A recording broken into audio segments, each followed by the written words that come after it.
Welcome to Integrated. This is the podcast where we seek to bridge the gap between the intellect and the will so that we can grow as disciples of Christ, surrendering all that we are and all that we have to the truth. Hey guys, welcome back to Integrated. My name is Angela Erickson, and I'm so glad that you are joining me today. If you are new to the channel, I hope that you like this episode. This is a little bit different than some of the stuff I've talked about, but it's still very, very important. We're going to be talking about music, the impact that it has on our mind, bodies, and souls. And we're going to also be talking about marriage. It's going to be a really interesting interview because I have a composer with me to talk about his newest album that he put out. He composed and put together, and also has really amazing vocals on this album, but I'm really excited to share it with you. But first, please like, share, and subscribe. And if you are interested in supporting my work, please visit my website, integratedangela.com. It just helps make sure I can get this out to you guys and have as many people sort of seeing this content as much as possible. I do feel like I've been able to bring stuff to you guys that has really helped a lot of you. I mean, I've had people reach out to me saying that that they realized that they needed help in their marriage, and so we're able to connect them with resources for them to do that. I mean, real things are happening. People are really being helped by Integrated, and that's really thanks to you guys, and especially my patrons. You guys are amazing. I really actually couldn't do any of this without your support. And so anyway, I just wanted to thank you guys for that. Now, moving on to our special guest. So I have joining me Tony Manfredonia. I hope I said that correctly, but he's a Michigan-based composer, singer-songwriter, and really does a great job of creating captivating and emotionally charged music, which I can attest to. I listened to his latest album before I sat down for the show, and it really is amazing. It's symphonic, cinematic, and really dynamic, layered music. And so what he did with his most recent album, I won't give it all away, but he goes through the travails of his own marriage, and it's redemption, it's restoration. And so I'm really excited to talk to him about his craft, but also about marriage, because I think a lot of people are struggling. A lot of people struggle in their marriages, and that just is marriage is meant to be sanctifying. So without further ado, thank you, Tony, for coming on to Integrated. I really appreciate it. Thank you, Angela. I'm happy to be here. Really appreciate it. Okay, so before we talk about the marital stuff, I want to talk more about the creative process and technical stuff. I've had on a friend of mine, Enoch. He's a Catholic rapper. We talked about his craft a little bit and things like that. But but yours is so different because you are composing almost like orchestral music and combining it with kind of classical music and some other things. So other forms of music. I don't know. Can you tell me about your music? Sure. Yeah, it's very symphonic. It's very orchestral. My background, it's kind of went full circle. My background is like when I first got into music, it was as a singer-songwriter, just me, a keyboard and a microphone. But I always had a deep love for big symphonic, literally symphonies or like film scores or even like big video game soundtracks. I loved the big kind of symphonic sound. So I went off to music school to learn how to do that. So I lived in like the classical music world for a while. And then while I was there, a friend of mine was like, "Hey, can you help me make this video game soundtrack?" I was like, "Sure, never thought about doing that before, but why not?" So I kind of went into that industry, which has been very, thanks be to God, has been very lucrative and has, helped keep this roof above my head, And then after doing that pretty much exclusively for about 6 years, I was like, I have had so much that's happened in my life and so much that I want to share more of, especially in a faith journey. Which sort of brought me back to the more singer-songwriter stylings that I still, I kind of live in both worlds now, but it's all very symphonic, right? I almost kind of brought the neoclassical orchestra with me as I sing with it. And there's one artist, like, I don't know if anyone out there, or maybe you even know the name Cody Fry. Do you know the name Cody Fry? Oh, he had one. I feel like that name is familiar to me, but maybe I'm making this up. I don't know, but the name feels familiar to me. So I don't know. Yeah, he sort of exploded with sort of this almost symphonic pop music. And I thought I was like nuts for being like, okay, I want to do this crazy, blend of rock and singer-songwriter and orchestra with a faith element. And then I was like, is there anyone else in the world like even doing this? And it took me a long time before I found him. And he puts my music to shame. And sometimes, I mean, he's great. He's a phenomenal at what he does. But he does also that big symphonic orchestra style, very uplifting stuff, very kind of pop symphony. Well, and you talk about it being uplifting, but and so let's sit there for a minute because music really changes us. It changes our Mhm, physiology. That's why one of the reasons why so many traditionalists love Gregorian chant in the mass and feel like it's the mhm, most appropriate. There are a lot of reasons for that, but part of it is that it just operates functionally different in the body and how we experience the world around us. So can you mhm. talk about that a little bit?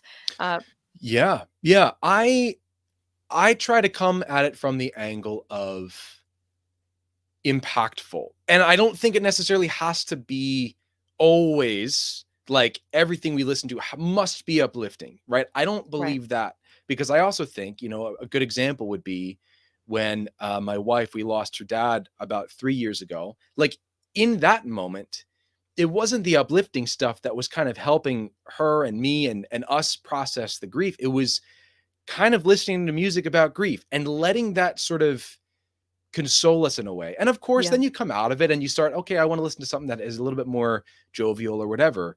But I think music has the power to deepen what we're already experiencing, right? So if you're Mhm. going through a tough time, maybe if you listen to something that's about going through a tough time, it'll, at least from in my experience, it's helped me process that a little bit I more. think it helps us feel Um, seen, right? Like, right. it helps us feel like Yes. we're not the only ones experiencing Yes. this, and somebody is able to put music and words to that which we are already Right.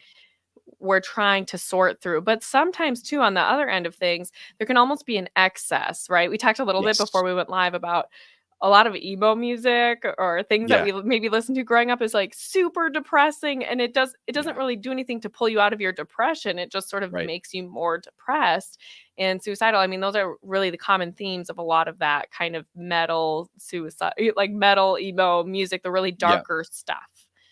Right, Um and yeah, and I think that's that at least again, from my own processes and creative creations, I always try to include some level of hope in there, right? So even again, this album is a perfect example, and we'll talk more about it, I'm sure, but like yeah. even when things get very, very, very, very dark in the mud, it's like, okay, well, by the grace of God, you know, we were pulled out of it, right? So I think having messages of Yeah. hope. There's a great band I love. They're more hard rock, but they are Christian. They go by Red, Red. They're very Christian. The merchandise has like the crown of thorns and stuff.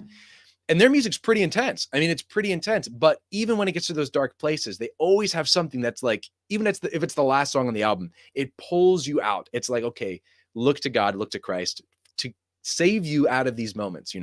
Right. Yeah, and I think that's so important because a lot of Christian music lacks depth and grit. It just is Mhm, too fluffy. That's one reason I think a lot of people don't connect with it if they're not used to listening to it. mhm, It's not because we're just dying for another bop or because whatever. It's because we just can't connect with this music that just mhm. it all sounds the same. It's super repetitive, like that Hillsong music. Even if the singers are very talented, it just lacks depth. I mean, I've thought about this with Shinedown was one of my favorite artists growing up, and I still Mhm. love them. I think very talented, but unfortunately, I almost feel like when they stopped doing drugs, their music got worse, which is like a horrible thing to say. I'm not kidding. I mean, isn't that horrible? You're like, what It is horrible to happened? say, yeah. But it's true, like, 45 was, like, an amazing song. A lot of the songs on that album are amazing, and Mhm. then because they were speaking to wounds in the human spirit, like, Right, things that people are really struggling with, and not just washing it over with, like, "Don't worry, Jesus loves you, though." Like, right, that doesn't really right. help you when you're Yeah, struggling, yeah. right?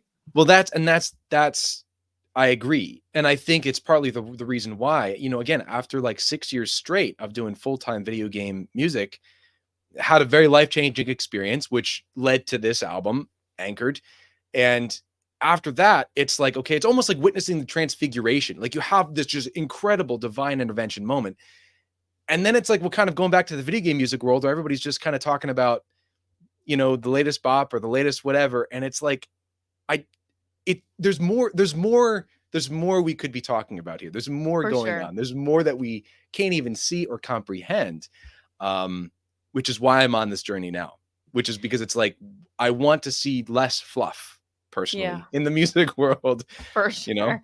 It is. It just feels so trite sometimes. But so then maybe this is the best place to move and talk about what was going on in your marriage. I mean, tell me about your wife, how you guys met, Sure. and then we can sort of dive into the origin of Anchored.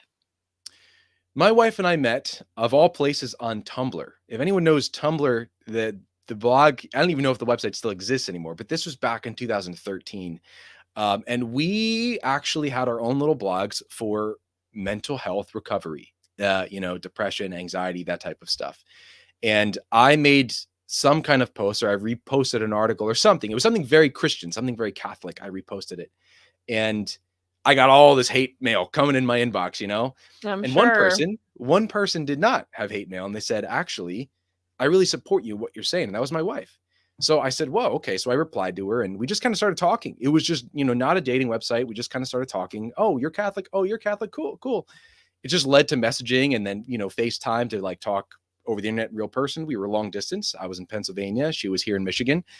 And I flew out to meet her and her family. Her family was amazing. The area is beautiful. I mean, it's a snowstorm right now, but it's Yeah. it's amazing.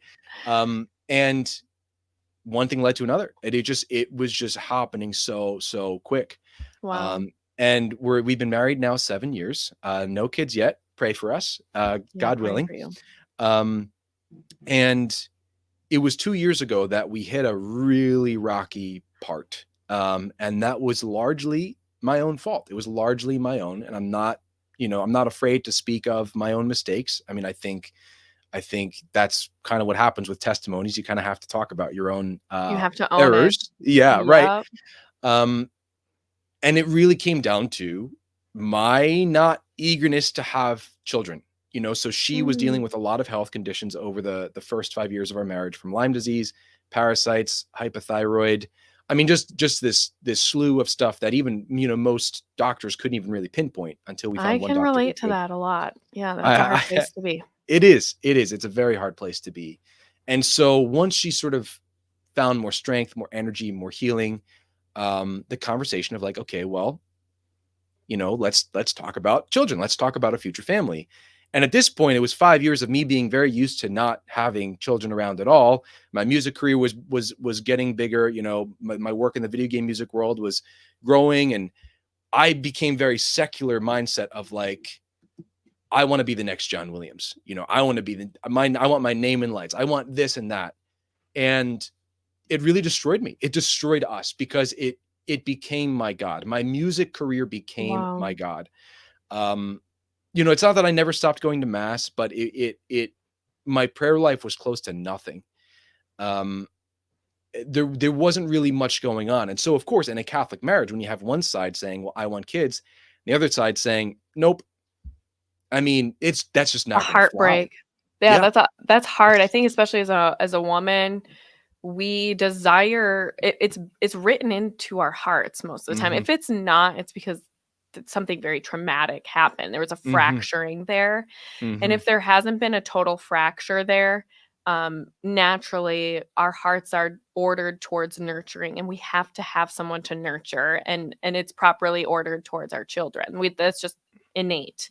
And Hmm. when our husbands, if it happens, and I know a lot of couples, I've met so many people whose husbands went and had a vasectomy behind their backs or all this kind of stuff, and the wife is the one quite literally robbed of her dignity, robbed of her, in a sense, birthright. Like she is actually owed that in a sense Hmm. because God deigned marriage for procreation, Right. Yeah. and it's written Yeah. into their hearts. Yeah, that's really hard. I can't imagine. And I think what I love too about what you're sharing here is that a lot of people would assume, oh, they were struggling in their marriage because of infidelity or Hmm. because of a porn addiction or any of these other issues. And no, for you, it was because your work became your God, which is so relatable for so many people, and I think often goes unnoticed in marriages or off Right. like a lot of Right. marriages, where both spouses, sometimes their Right. job becomes their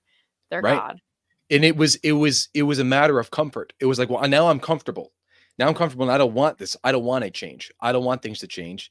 And so needless to say, that created tension. And then I always kind of had, not anymore, praise God. Again, I'll talk about that in a second, but like I always had I had a very angry tendency where arguments would just sort of explode, right? Like Mm. there was not much like, hey, we're disagreeing, but we're still going to bed, you know, I love you, good night. It was just things got very explosive, and that just culminated and culminated and culminated. We were like on the opposite ends of the room. The things we both said, as things I said mostly, that I would never say again for the rest of my life. Mm. Um, and when you get to that point, it's like, where do you turn? Where do you turn? And so it got to be one night, I think it was the evening of 4th of July. So July 3rd, 2021, I was up extremely late. We had a really rough night and I was just up so late. And it was the first time in my life, you know, first time in my life that I was met with that temptation to just, you know what? God doesn't love you. She doesn't love you. No one cares. Just go out. Just go. Just get out of this life, man. Just go and kill yourself. It's the first time in my life. The only time in my life. And it was that moment that I was like, okay, there's something more going on here. There Mhm. seems like there's more than just, it's more than just emotionally charged. It's more than just Tony's got a problem. It really felt like that night there was like, I don't know. It just felt like Satan was just kind of hanging over me. Like, man, no one wants you. Just get rid of yourself. And so the next day, my wife and I, we talked and we decided, let's go to our parish priest. Let's just pray with him. Let's go and get prayed for discernment about this whole kids thing, about this work thing, about just what does our marriage become? Where is it going? Mhm. So we went to the parish priest and he prayed with us, and there's a prayer team. He even laid hands on our heads, and I mean, he's a phenomenal priest, a phenomenal guy. Um, and so we prayed for discernment, and there were, in that moment, it still kills me to think. I mean, it doesn't kill me, but it's it's like it's hard for me to talk about because it was so powerful that there were three things that happened. Number one was there was just this outpouring of tears, like no Mhm. resistance. If you've ever seen like those maybe images or videos of like the statues of Mary, where there's just like, the miracles where the tears come out, it was like that, like zero resistance. There was Mm. just this outpouring. Something was coming out of me. Mm. Um, Second thing that happened was Father Peter, his name, he asked me, is there anything you're sensing, or, is there anything that's going on? And I could not stop seeing images of kids, like my own children, like seeing kids at the playground, and my wife Maria holding our unburdened child, and all these images of kids. And I was excited about it. I was like, this is amazing. And then the third thing that happened was I felt this strong sense of like bravery and courage. And everything has been better since that day. Like overnight. I Like I a I minor personally exorcism. I Yeah. personally believe it was some miracle. My anger has been like, my fuse has been the longest fuse it's ever been. There's no more short fuse. We don't have kids yet, again, God willing, but I've never been so excited. Like whenever that day comes, it's like, bring on the triplets, It's like, I can't wait. And it was after that moment that, yes, of course, we had to work and figure out like, okay, well, how do we just forgive this on a human level? How do we move Right. past everything that unfolded? But there was a visceral change of heart in me. There was a visceral change of who I am, what my mission is, where are my eyes? Are my eyes on my work, or are my eyes on my wife and Christ? And clearly, it's like no questions asked. My eyes are toward God at this point. And Mhm. after that point, little by little, just these songs kind of started coming up, and there was a very clear indicator of like, I needed to tell this story, and I couldn't not tell it in a musical format. Um, and that's what Anchored is. Anchored brings you through that muck, that mud of when I was really saying some very things I shouldn't have been saying. So, some really bad decisions. Uh, and then it brings you through sort of that surrender to God, to just say, Lord, I surrender this to you because I am clearly not doing it on my own. at all. I'm Mm. clearly not doing it on my own. Lord, you take over, I let go, and sort of that moment of healing, and then sort of coming home, right? Coming home from all of that. And that's what the Yeah. album's about. It's so interesting to listen to you talk about that moment of surrender and what it's been like afterwards, because it's so evident that you have been blessed with all of those sure signs of gifts of the Holy Spirit, like joy and charity and faith and all of those things. It's like how amazing that was a certain grace that you received and that you're still reaping the benefits from, even though you're still struggling. Like Mhm, you're still struggling with now.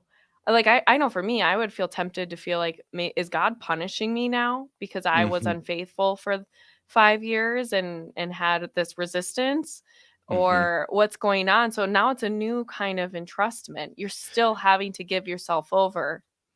Right, but I think the defining factor was the idea of openness, right? If you go back to the marriage Yeah, vows, right? It's the openness that matters. It's not the actual, like, do we have the child or not? It's the for sure. openness, right? And so when that changed, literally in an instant, Angela, like I tell this to anybody, and there's no words I can do, no words do it justice of like what happened, what that even felt like. But there was this just instant shift of like, well, I want nothing to do with having kids to now I can't wait whenever they come, if they come. And, my wife and I have had many conversations since about like, what if they don't? What would we do? Um, if the children don't arrive or whatever that looks like. Mhm. And I think we kind of always come back to the marriage vows of like, it's the openness. That's all that matters. Just stay open. Yep. Just stay open. That's all that matters. Well, and how many times in sacred scripture do we have women who are experiencing infertility and then God bless them with their child either later in life? I'm thinking of Elizabeth with St. Hmm. John the Baptist, all of these things. And God did, he shows his glory and his goodness um, in the midst of trial. I mean, there's real suffering, especially at that time when if you didn't have children, you were kind of a pariah. I mean, Hmm. you just Hmm. had no place in society. It's a little Right. different now because, this Right. culture that we live in is so antinatalist. So, Yeah. Yeah. it's a different thing, but it's still but then too there I think poses this challenge of sometimes feeling like you can't express. I mean, I would imagine for your wife, what does your wife think about all of this? Well, how did she feel about you putting together music to put in a sense put it into me? How did she feel about you putting your story into music? Sure. So I first want to say that even for me, putting it to music was weird. Like it was uncomfortable, and it still is. I mean, I make my posts on social media. I do my thing because that's what you have to do as a musician, and even to get the message out, to reach people who might need this, you have to put it out there, and it's uncomfortable. It is. It's like walking in front of an audience, just people all over the world saying, "Hi, I made mistakes. Hi, I really got angry and said things I shouldn't say." Like it's uncomfortable. And so I think for her, we both kind of live in this mutual uncomfort of like, it's weird to share our story like this, but we simultaneously know we have to. Um, and the music is designed in a way that it's not like no names are mentioned throughout the songs, Right. except I guess the very first song, like you hear us actually say, or it's the recording from our wedding vows. Like that's the only Mhm. time our names are mentioned. But it's designed in a way where it's like, okay, you clearly know something's wrong, but you don't know What it such is. detailed specifics of Mhm. like, okay, what exactly did Tony say or do? But the idea being of like the husband messed up, the wife is trying to just to pull them back together, and she's Yeah. such a trooper. And of course, in all my social media messaging, I always make it very clear that she was fighting for us. She was fighting for us time and time and time again. Her family, she even in her prayer life, she had one moment where she really felt like sort of Christ was crying with her, Mm. during those difficult times of like fighting for the marriage. Um, so I think we're both in a way that's what comes with missionary work, though. I think of just sort of being a little, you got to get out of your comfort zone a little bit, being a little uncomfortable to say, look, I messed up. This is what happened. But the mission is to help those who need to hear this story. Mhm. Yeah, I think so many couples need to hear stories like this and know it's easy to think, some couples, they never struggle, others, Mhm. maybe they are always at odds with each other. It's like, and how do you heal those things? Right. And I was listening to The Collapse, Mhm. and just listening to the lyrics were harrowing. Can we rebuild this house? Did I destroy this house? And Mhm. sensing the crescendo and the devastation, the sorrow that you are expressing in that song, and the fear. Like, did Mhm. I ruin this forever? But then Mhm. hearing the joy and what feels almost like a homecoming, even listening to the track, was it Love and Mercy? Love and be Whatever one. merciful. Yeah. Yes, with the venerable Archbishop Fulton Sheen kind of doing the Mhm. voiceover and you putting music to that. It was so well done and beautiful, and you could really sense um, where you were at when you were putting that song together, like this peace and coming home. Mhm. Really well Well, done. thank you. And because I think sometimes, at least in my experience, especially when you're dealing with something that is spiritual warfare like this, right? Where there's more than just an emotional element, right? Because if you think about it, this whole thing comes back to the family. The whole dilemma came down to having being open to having children. Hmm. And as we see right now, this world, Satan wants nothing to do with anyone having kids, even remotely like a normal marriage, right? Like he wants nothing to do with that. And so sometimes in those moments, at least in my experience, now looking in hindsight, it's like it got so far before I even realized it got that far. Like the Yeah. hurt, pain, and the wounds and all that stuff that was caused happened before I even realized it happened. It was almost like kind of a moment of waking up of like, wait a minute, why, how has it gotten this far? And so you mentioned that about like, is it too late? Is it too late for us to rebuild this house? Is it too late? Did I do too much? And that's why that Love and Be Merciful track literally starts with a single note on the piano. It's just like one note and then this very bright, very shimmery sound. In my creative brain, I guess, my idea was like I wanted it to feel like the tiniest spark of the Holy Spirit of like, don't give up yet. It's not over yet. And of course, then Fulton Sheen brings you through the rest of it, and the rest is history. But I Hmm. wanted it to really be this image of like complete desolation to then a spark of hope, um, because I think that's what we need. I think when we're Hmm. at rock bottom, we have to find hope somewhere. And in our situation, it was faith, prayer, right? I could have kept going down the road of like, well, I'm going to turn to drugs or alcohol or whatever it may be and just keep destroying things, or turn to the Lord and say, Lord, I don't know where I'm going. I need you. Break me out of this, please. And Can I yeah, ask you, like, what do you think the root of that was for you? Like, have you thought about any of the core wounds that maybe you were predisposed to, or like why your work became all consuming for you? And because there are some dads, there are some guys who are like, oh man, they get married, they can't wait to have kids. I have a mhm, future brother-in-law that's like this, he just can't wait.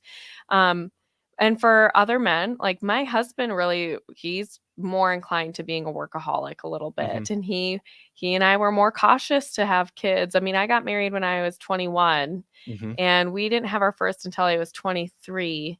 And really it was because people were telling us, like, you should be married for a while first and get to Yep. know each other and do Yep. all these Yep. things. And we were listening to them. And I wonder, gee, like, should I have listened to them? I mean, yes, I was young, but motherhood made me a much better person. Mhm. I don't know that I wish I would have put that off even for 2 years, you know? Right. But, like, were there core wounds of, like, do you feel like you have to be productive and successful in this economic sense to be valued? Do you have to earn love? Like, what are the things that sort of got you open that doorway, I guess, had the gun loaded and you pulled the trigger in that direction? I don't talk about this much because it's not my platform to talk about it. There are other people doing it much better. But before we were married, um, I had a horrible pornography issue. Horrible. Mm. Horrible. I mean, I'm talking like from the ages of 10 to literally when I met Maria, when we started talking and I was like, okay, this is going somewhere. I was like, that's got to go cold turkey. Just like, that's got to go. She was sort of, and she still is. This is what wives do. All the husbands listening, this is what wives do. They put you on the path to God. You know, they make you see where you need to go. And so that was the initial sort of spark for me was, okay, I gotta break this habit. But either way, that's you looking at that time, that would have been 12 years of deep, deep, deep seated wounds here. Which of course comes to self-worth, right? That I would say is one of the leading causes, or the inability to feel like you can be loved, right? I'm not lovable. I can't love. It warps your brain. It warps your, and even now, what that would have been probably roughly 8-10 years after those addictions, it still was deep seated, right? Those feelings of I'm not good enough. I have to earn love. And now I'm walking around like trying to get people, especially in the video game music world, like, look, you don't have to do so much to be, you're worthy just by being here, you know? Your worth is because you exist, you know? And so in my opinion, I think that pornography addiction was a clear door, not even from even a psychological level, but a spiritual level, right? And of course, 100%. I Absolutely. Yeah. confess those sins and stuff, but sometimes you need a little more work to kind of get those wounds and those spirits, frankly, to go away. Yeah. Yeah, you have to exercise virtue in a way that those muscles don't atrophy. It's Hmm. something I've been thinking about a lot because um, I'm just becoming more aware of how many people are struggling in their marriages for one reason or another. Hmm. And when you let when you let your heart atrophy in that sense, you're supposed to keep your heart and your eyes guarded. And when you start to, I don't know, maybe your glance lingers a little longer than it should. You know, when Hmm. just those small things, and then all of a sudden there's this snowball effect and you don't Yes. recognize who you are anymore at the end of it, and you're like, how the heck did I get here? Well, it was one baby step at a time. And Satan Yeah. is so sneaky that way. Like Yep. he's so sneaky. And then when you realize the mess that you're in, and it feels like it's too late, and the enemy is telling you it's too late, then you start this shame cycle because Hmm. you're ashamed of yourself, you feel like you can't love yourself, and you've developed this coping mechanism, which is the thing you're addicted to. And Hmm. so instead of resisting, you're trying to make yourself feel better, and you engage in that same behavior again. Alcoholics and drug addicts do this. It's like this Yep. is just part of that brokenness because of our concupiscence. And Right. so it's just I had to wonder. I'm like, how did you get to a place, you're a good practicing Catholic, and yet you were still drawn into the world in this way, being Right. worldly this way. So I'm sorry if you were uncomfortable answering that question. I It's fine. It's okay. totally good because it's something that, like, I talk to guys one-on-one every now and then, like if they Yeah. ever express like, hey, I'm dealing with this. And I tell people, but again, I think I look at some people who have these platforms literally devoted to like helping guys break free from pornography, or girls, and Yeah. that's not my platform.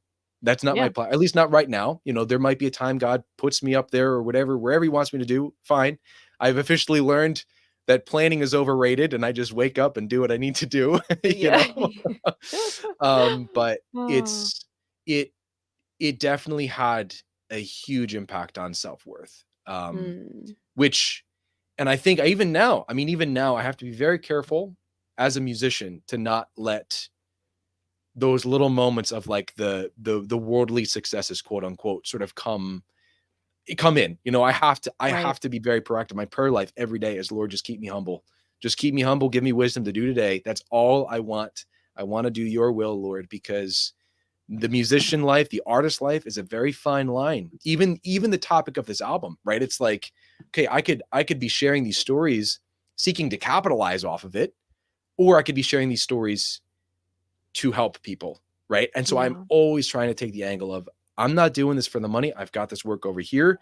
If people want to support me, fine. But I am here to really help couples who need to hear something that's, like you mentioned earlier, a little gritty, a little bit dirty, to kind of make them feel like, hey, I'm not here on my own. This guy, this musician went through it. He got through it. That maybe that means I can too, you Yeah. know? That's the mission. That's the goal. I don't want this to be about the name and lights is overrated at this point. At this point, it's just really helping people through their journeys. So what was that moment when you guys got into the fight? What was your wife like? What was it that she was coming to you? I mean, was she afraid to keep bringing this up? Did you guys get to that place where you were like actually afraid of revisiting the conversation, even though it was Yes. the one thing that was like on her mind all the time, probably? Yes. There were Yeah. a few topics that we just didn't want to bring up. That's what I mean. We were literally on the opposite ends of the room. Yeah. There was even a week I was like sleeping in here with an air mattress, because things just got so, I mean, and it happens. It happens. And I think Yeah. it should not have happened. Right. So And I what had to, kind of advice do you give to people then, like, who are facing marital issues like this? I mean, and do you find that people sort of come to you and open up to you more often than like they would on average? Like, do you feel like a lot of people are coming to you with their problems and saying like, "Hey, I need help and I don't know what to do." not a lot, but there have been a few. Like there was one gentleman, he mentioned that, this album came at a time that he needed it most. He was like, thank God it did. So like there's been a few of those moments, which that's Mhm. all I could have ever asked for. But I would Yeah. say one piece of advice is, and I wish I could turn back the clock, and I wish, we obviously can't, so I'm not going to dwell on it. But like, if there's one thing I would have done differently, it would have been to pray before every single conversation, pray before every single decision, pray before everything I say, even those little moments of like, Lord, like, let's say we're disagreeing. Maybe she's fired up or he's fired up. Before you reply, take a moment. You don't have to reply literally seconds after. Just take 10 seconds to say, Lord, guide my words, because that alone will bring the tension down. If you're not just spitfiring back at each other nonstop, you'll have those little moments, even if it's 5 or 10-second breaks between sentences, to just let me just think about it. Right? I had a very strong tendency to not think. I'm just going to say, because I'm getting fired up, and that would fire her up, and then it would fire me up, and it became this vicious cycle, this circle, so to speak. It would just go in circles and circles and circles of just, we would get nowhere, and soon it would be like 2 a.m. So what Mhm. I would really suggest is like, pray before, even better yet, pray together. If you have a conversation coming up that might be a little tense, sit down together, just say, hey, let's say a little prayer, whatever it may be, Hail Mary, come Holy Spirit, guide our conversation. Even that is like, that's already going to bring whatever initial tensions that are high, that's going to bring them down. Whatever you can do to keep those tensions down. So what is it like now to be on the other side of that in your marriage? What is your relationship like with your wife now? How would you describe it? Oh, it's amazing. I mean, I feel like such a nerd here, but like it just, I don't even know how to describe it. It's incredible. It's incredible because there's nothing there's no confusion anymore. There's no disruption. There's no severance. We are a team, right? And Mhm. again, it's like this situation that unfolded, it should not have happened, right? I even had someone tell me, I have had a few comments regarding this album where, well, this shouldn't have happened. It shouldn't have happened. This shouldn't even be a thing. It's like, well, you're right. It shouldn't have happened. But because it did, and because we found the glory of God in the aftermath, we might as well tell this, right? And use it for the greater good, Mhm. rather than let it be this hidden thing that no one knows about. No, it just has to be stowed away and we don't talk about it ever again. Let it be something that can be for the greater good. And so our relationship now, it's like, we're in the midst of painting a living room. So it's like we're doing these fun things together.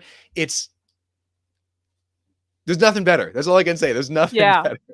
That's so awesome. Yeah, I think I always think about in my marriage too. I mean, I've been married for now. We just celebrated 10 years this fall, Hey, and congrats. thanks. Yeah, but it's like there are chapters that are harder than others. I mean, Mhm. we've gone through a lot. I had a miscarriage and then my sister died a couple weeks later, and like so there's trauma and all kinds of stuff Oh my going gosh. on there, and just other things, personality type things. Um and healing that has to take place just on a personal level that makes it hard to connect, sometimes. Mhm. And I always think resentment is kind of the sneaky killer in marriage for a lot of Mhm. marriages, especially when you're not aware of it. And that's just like a trap. That's a trap that the Right. enemy uses to keep you in that cycle of tallying up the score. If you're keeping score against your spouse, you're already losing. Like Mhm. you're already losing. Correct. And because And you are a team. yeah, and I think, one of the you always see I always see it on Instagram at least, if like this. Well, if it's 50-50, it's usually the Instagram comments where they're talking about like it's got to be 50-50. Well, it's like, That's well, no. funny. No. I think just do your best, right? Again, and speaking as someone who has been a husband to someone who's had chronic illness, it's like there are some days where it's like sometimes you're doing more than it's like 80-20 or like 100 and 0. And that's just how it goes.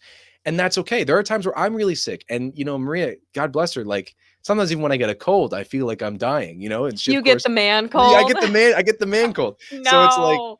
I know, I'm so sorry, Angela, but it's like, there are times like that where it's, if you both give your 100% and whatever that looks like, it doesn't matter even on paper if it's 100%, just if you both give your best every day for the other, at least in my experience, especially over the last 2 years, now that we've been like great, even during the hard times, it's like, it's not, it's not the end of the world. It can be Mhm. hard. There are hard moments. We've had hard moments since, just given the nature of life, Yeah. whatever it is, money or health or whatever it is, hard moments come up. But it's like, well, now that we're in this together forever, completely, 100%, it makes those challenges much more tolerable.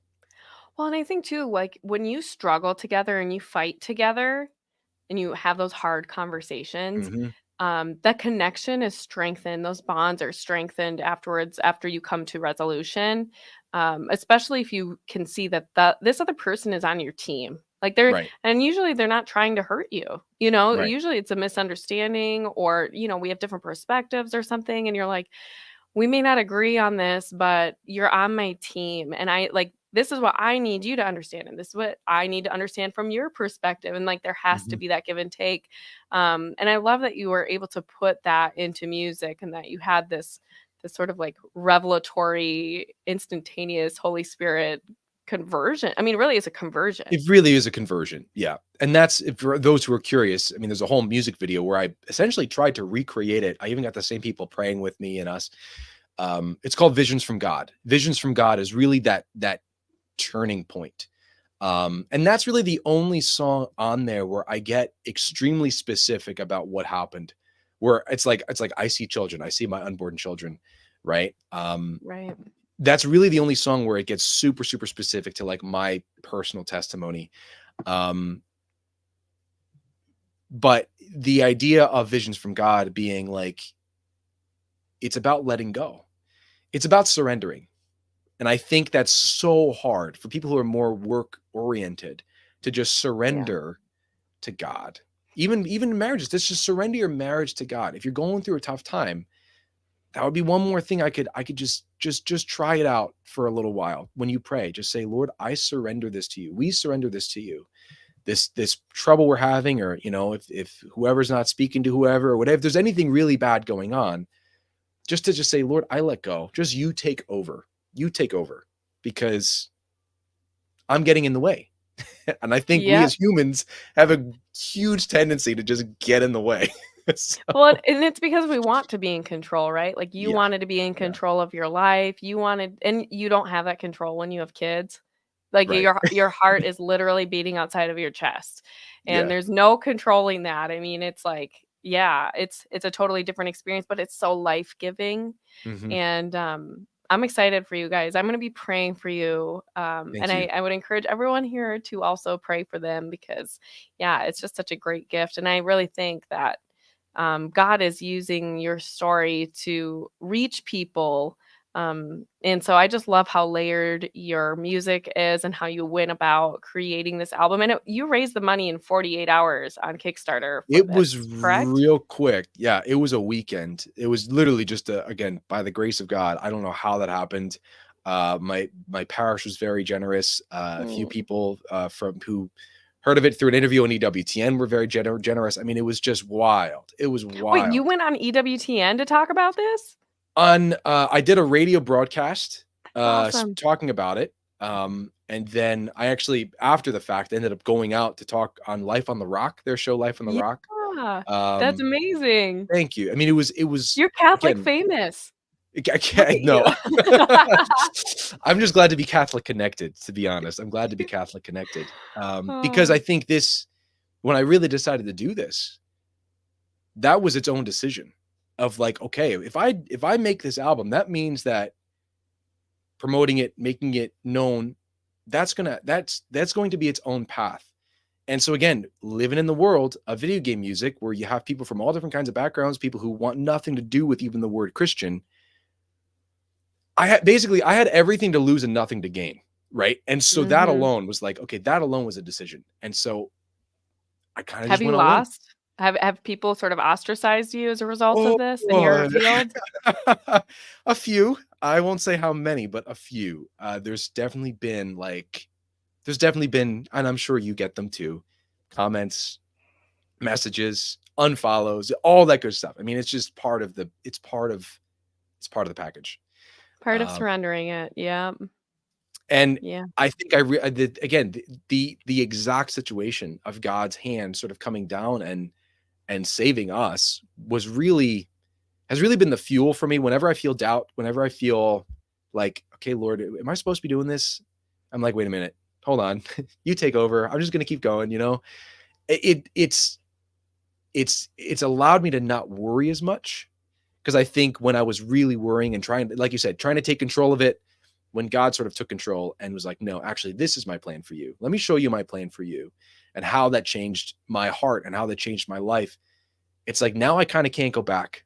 Now I kind of can't go back and just pretend like miracles don't happen. And I can't pretend like this isn't God isn't a reality and like it's almost like there's only one path forward and this is it.